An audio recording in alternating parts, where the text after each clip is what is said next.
Olá, está começando Sobre Nós. Estamos na Semana Farroupilha, evento que é o ápice da cultura tradicionalista gaúcha. É quando os heróis farrapos são homenageados por uma guerra que foi vencida pelo Império. O que os livros de história por muitos anos não contaram é que esta batalha também teve a presença dos lanceiros negros, homens escravizados que lutaram na linha de frente com a falsa promessa de liberdade. O que esse episódio tem a nos dizer sobre a formação do povo gaúcho e sobre a maneira como a população negra sulista é tratada até hoje? Este é o tema do Sobre Nós desta semana.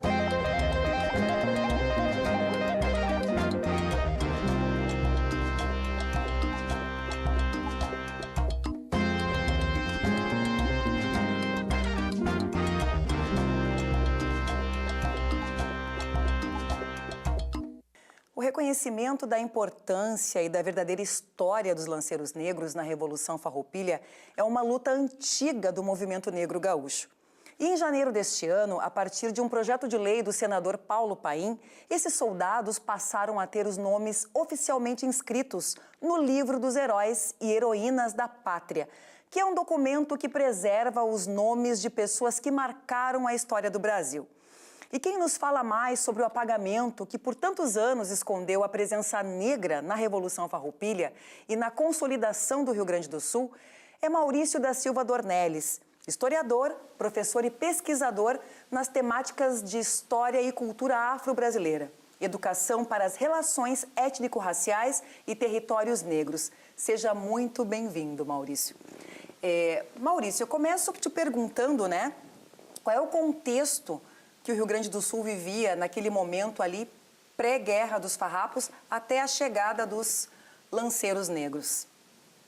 O estado, a província de Rio Grande de São Pedro está vivendo um momento, mais uma das províncias, como todo o Império Brasileiro, é uma província escravista também, com a produção de agropecuária. Então, a mão de obra escravizada, ela está acontecendo também nesse contexto, a partir do final do século XVIII, ali 1780, as charqueadas começam a ganhar força, então o grande contingente de africanos, de trabalhadores escravizados, então é necessário para suprir essa demanda desse charque que vai ser consumido no centro do país, na região das Minas Gerais, mas todas as outras atividades, tanto nos centros urbanos que estão crescendo, tanto no meio rural, é necessária a mão de obra dos africanos escravizados. Então é peão, é lavrador, trabalhando no campo e nos trabalhos urbanos, nas ocupações urbanas também.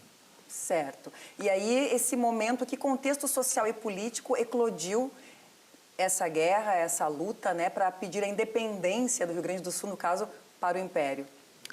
Então, também é interessante pensar que não é todo o estado, todo o território da província que aderiu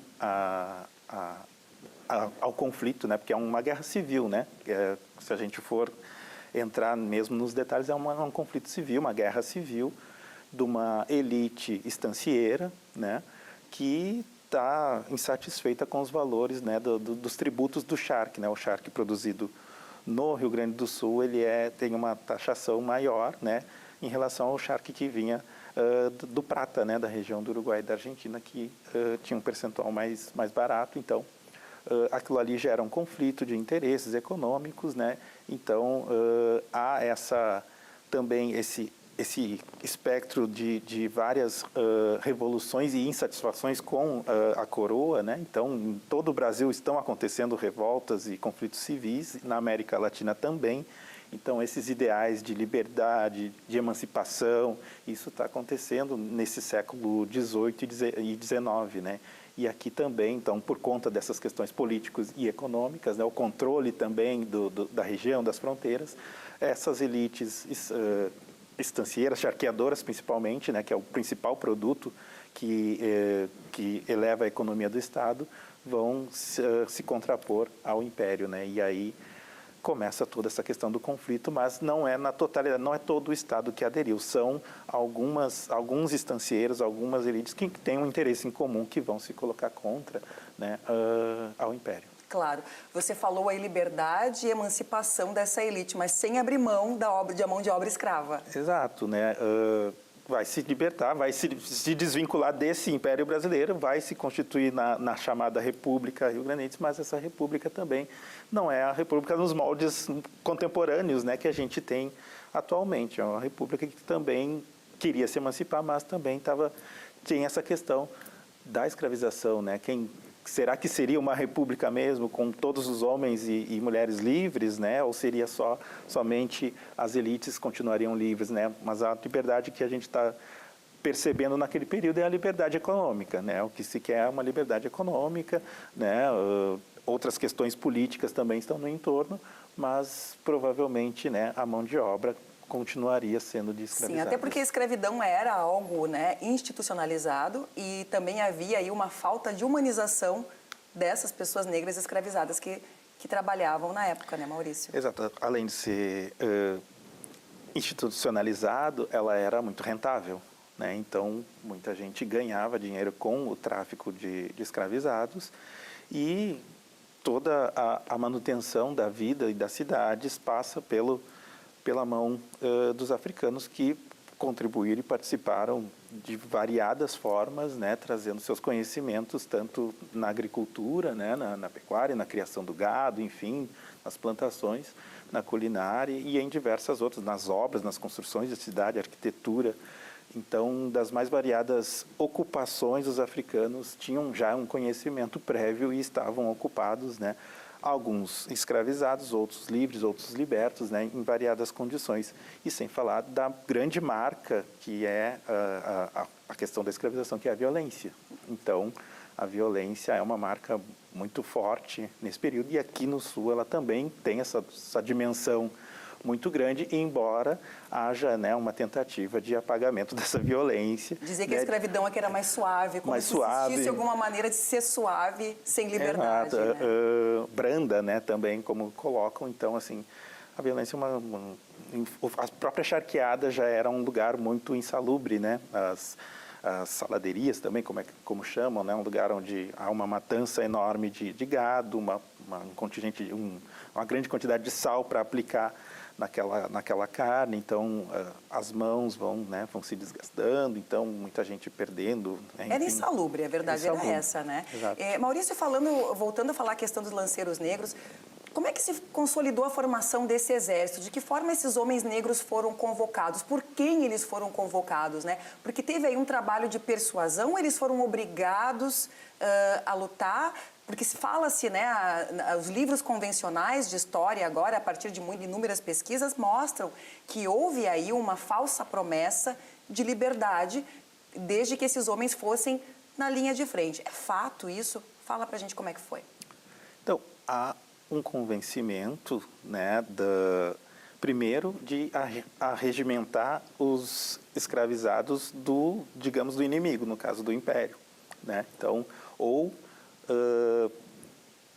traficar escravizados de outros lugares, ou da fronteira, né, porque ninguém queria colocar seu patrimônio numa guerra, né? Uma guerra, independentemente de quem participa, sempre vai ter... Todos são perdedores, porque há um prejuízo muito grande, né?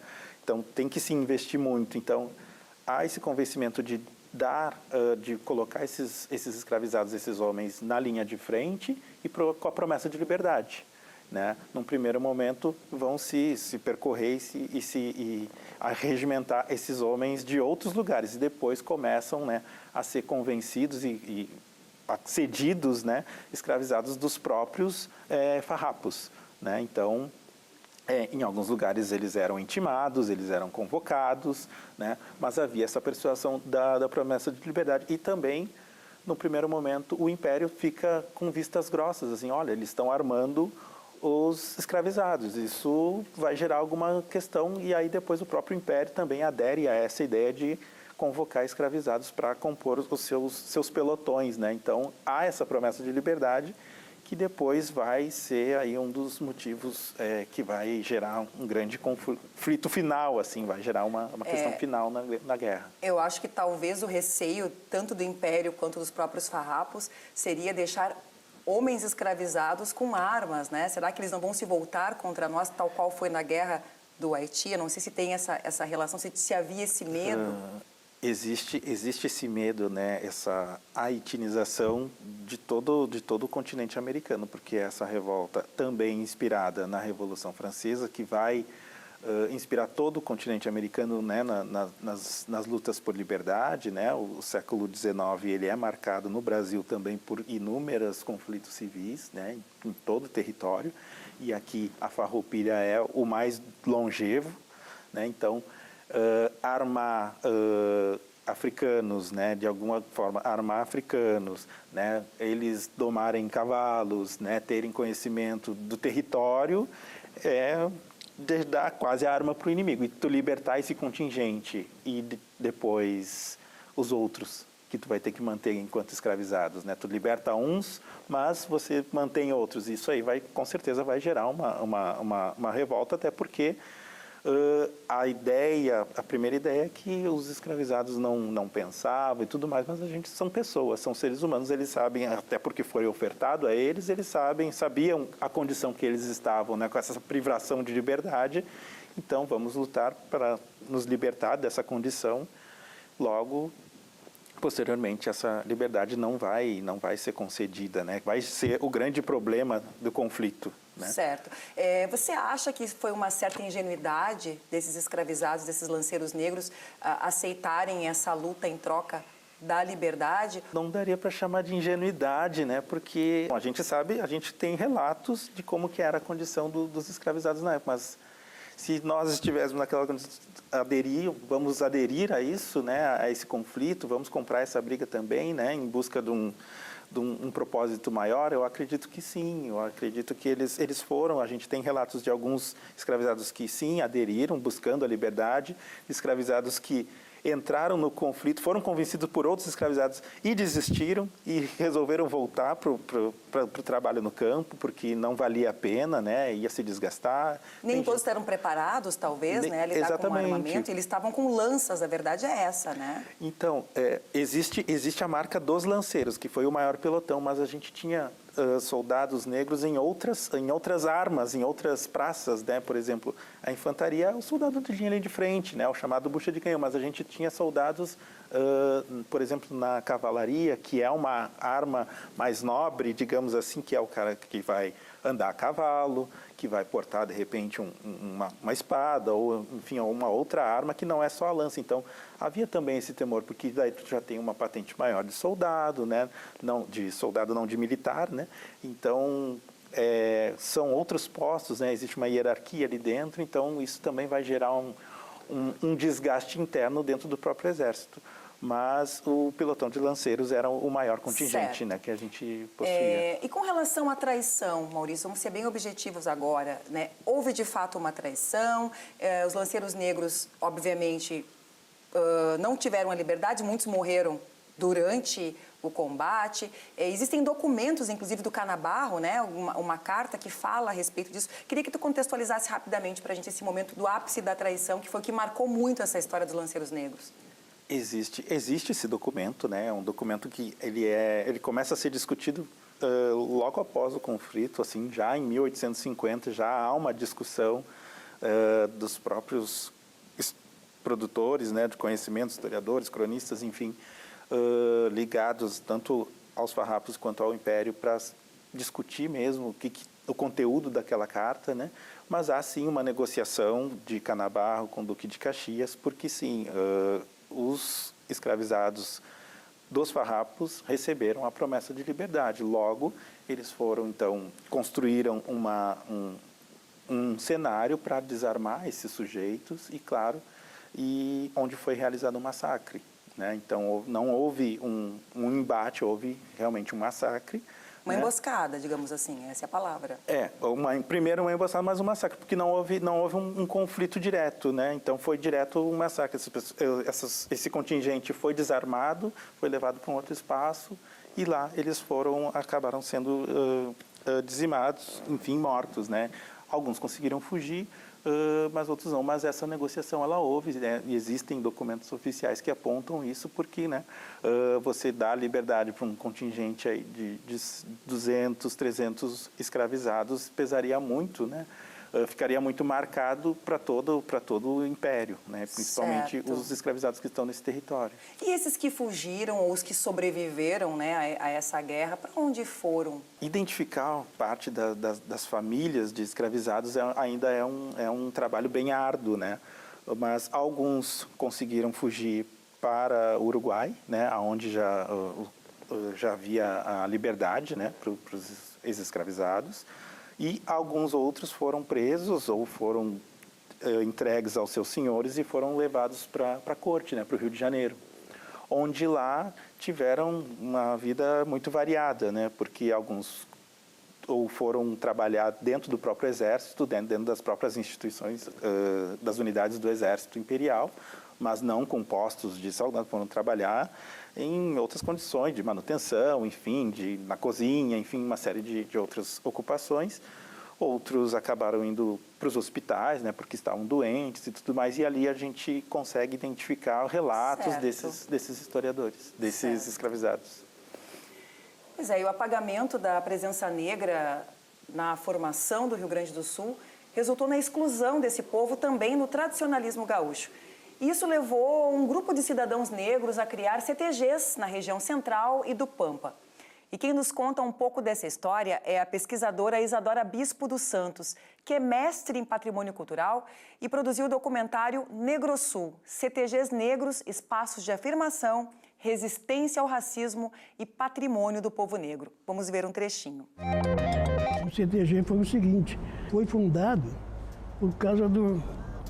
não deixava os negros nem olhar os bailes dos brancos, do 1 de setembro, que era CTG também, era o CTG que tinha aí. Então não podia nem na janela espiar. Quando tinha bailes ou fandangos no Índio Cepé, que era o CTG da cidade, negro não podia participar. O CTG, quando foi fundado, ele foi fundado por uma necessidade do homem negro, campeiro e rural, ter um lugar para se divertir. Os negros participavam nas fazendas, como peões, em exposições de animais aqui na cidade, vinham para cuidar dos animais. E quando chegava a noite, porque nessa época os bailes de exposição eram riquíssimos, eram muito chiques. E aí quando chegava a hora de dançar, os negros não poderiam participar desses bailes, aí só iam os brancos. E aí eles tiveram a ideia de também, eles têm a noção de pertencimento ao território, que eles também teriam direito, né, a ter acesso àqueles espaços, até porque a história do Rio Grande do Sul é marcada pelo gaúcho mesmo, era o negro que estava lá no campo, né, que estava lá à frente da lida campeira no dia a dia. Então, eles entenderam isso e aí se organizaram, né, e engraçado que bem em épocas de ditadura, né, se organizaram coletivamente e construíram os CTGs negros, com uma percepção, né, uma cosmopercepção de matriz africana também, né, que é imbuído da diáspora. Eu sou negro, mas eu estou nessa terra, né, e eu tenho o direito de contar as minhas histórias a partir daqui do que eu estou construindo como afrodescendente, como Negro Sul, é o título da pesquisa, inclusive. O negro da fronteira, o gaúcho, né, que era visto como algo que não era bom, né, mas era ele que estruturava a história do Rio Grande do Sul. Quando a gente vai falar da história do Rio Grande do Sul, a gente perpassa obrigatoriamente pela população negra. Isso é importante, né? E nessa reconstrução histórica, né, e de tradições do imaginário, né, a população negra, ela fica excluída. E isso é um processo de embranquecimento. Isso é um processo que a gente chama do pacto da branquitude, né? Que justamente eu vou invisibilizar, porque nesse momento agora, eu quero contar só apenas minha história como a única que tem que ter relevância, né? Então, esse processo que a gente tem que fazer, essa crítica nas estruturas do Rio Grande do Sul, setembro, né, desde o 20 de setembro, que é comemorado, né, e da gente questionar onde é que estão os negros e negras no Rio Grande do Sul. E eu falo com uma mulher que eu não sou do Rio Grande do Sul e ouvia de fora o que se falava do Rio Grande do Sul, o que mostra, o que é exportado, né, do Rio Grande do Sul. Não é a população negra, não é a população indígena. Então, a gente tem que fazer atos de reparação com essa população que edificou e alicerçou esse Estado. É muito interessante saber um pouco mais sobre a nossa história, como o documentário da Isadora. A criação de CTGs, assim como a de outros clubes negros, é uma forma que o nosso povo encontrou para se sentir inserido e pertencente na sociedade. Queria te ouvir um pouco sobre isso, Maurício. Bom, acho que assim como em qualquer outro lugar, né, o CTG ou esse espaço, né, de confraternização é um espaço de socialização, né, um espaço de produção de conhecimento, de cultura, né, e essas pessoas, esses negros do interior, né, do meio rural, né, desde sempre, como eu disse no início, estavam na lida campeira, né, então vão levar os seus não só o seu conhecimento para o trabalho, mas também para essas questões de cultura, né, de festa, né, de relações familiares, parentescas, né, essa família extensiva que vai se construindo ao longo da escravização também, né, porque todos os laços eles são desvinculados, desde a desterritorialização de África, então aqui você tem que se reinventar, e a gente vai se reinventando com aquilo que a gente tem no nosso entorno. Então, muito do que a gente tem dessa cultura, do tradicionalismo, vem não só das culturas indígenas, mas também das culturas negras, né? Então, vocabulário, vestimenta, né? Indumentária, a culinária, né? Então, tudo está presente porque era o cotidiano dessas pessoas, né? É o espaço de pertencimento. Então, o espaço da festa, da música, né, enfim, de espaço de fé, enfim, um espaço sagrado também. E, claro, numa sociedade escravista, racista, que nunca viu esses sujeitos como os produtores de cultura, não vai querer eles, né, dentro dos seus espaços também, né, porque essas pessoas são, o objetivo dessas pessoas é prestar serviço, né, essa cultura de servidão que a gente tem no nosso país. Verdade. Então, essas pessoas não merecem respeito e não merecem estar nesse lugar da socialização, da festa, da alegria. Montar o cavalo, né, que é tão Exatamente. um símbolo do gaúcho. Nós estamos entrando na Semana Farroupilha, que é o ápice, né, dos festejos aqui em Porto Alegre, em todo o estado. E a grande luta do movimento negro tradicionalista é trazer para o acampamento Farroupilha aqui em Porto Alegre a cultura do negro gaúcho, do negro campeiro. Nós temos, né, o próprio piquete Lanceiros Negros e o Pelo Escuro, que é uma homenagem a Oliveira Silveira, recentemente lançado. E a gente espera, né, Maurício, que cada vez mais o povo negro faça parte desses espaços. Nós merecemos estar em todos os espaços, mas esse espaço que é tão caro para o gaúcho, e eu acho que o povo negro gaúcho também tem direito a usufruir dessa festa da mesma forma que todos os gaúchos. O que você diria assim, nessas palavras finais do programa? Não, exatamente.